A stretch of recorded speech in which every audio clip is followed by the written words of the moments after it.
કાર્ય પૂરું કર્યું. આજે રાત્રે અહીંયા ધૂનનો પ્રોગ્રામ રાખ્યો.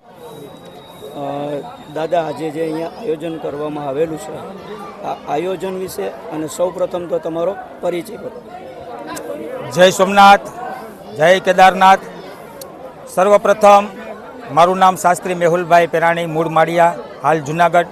મારા મોટાભાઈ શાસ્ત્રી હરેશભાઈ પેરાણી, જેમના આચાર્ય પદે આજે ત્રણેય કોળીવાળાના છોકરાઓ ભેગા થઈ અને શૂન્યમાંથી સર્જન કરેલું આપ જોઈ શકો છો આ દિવ્ય અને ભવ્ય મંદિર. અને એમનું પ્રાણ પ્રતિષ્ઠા મહોત્સવ 3 દિવસનો આ દિવ્ય મનોરથ છે.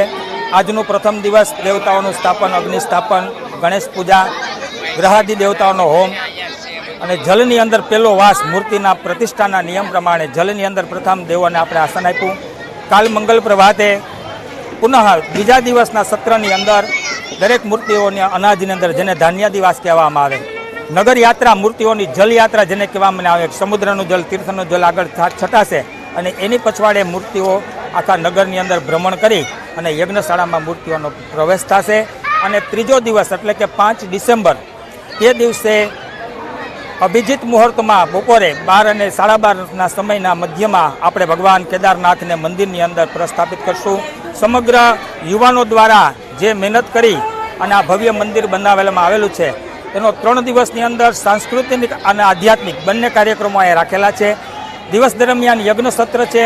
રાત્રિની અંદર અહીંયા લોક સાહિત્ય અને ડાયરાનો પ્રોગ્રામ, ધૂન ભજન કીર્તનનો પ્રોગ્રામ.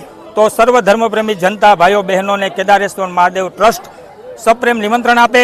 5 તારીખે બપોરે ભગવાનની જ્યારે પ્રતિષ્ઠા થાય એ દર્શન કરવા માટે બહોળી સંખ્યામાં આસપાસના વેરાવળના તમામ શ્રોતાઓ, ભક્તો આવે એવું કેદારેશ્વર મહાદેવ ટ્રસ્ટનું આપ સર્વને ભાવભર્યું નિમંત્રણ છે. જય સોમનાથ મહાદેવ. અને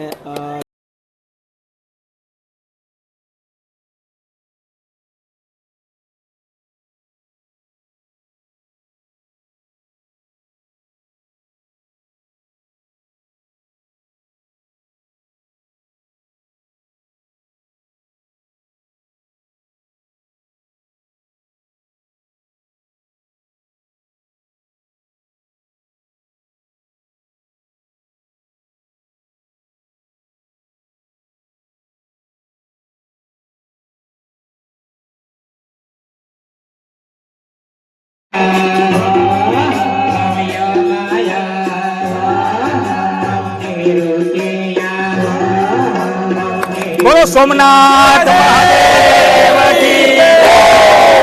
કેદારેશ્વર મહાદેવ કી જય. નમઃ પાર્વતી મહાદેવ.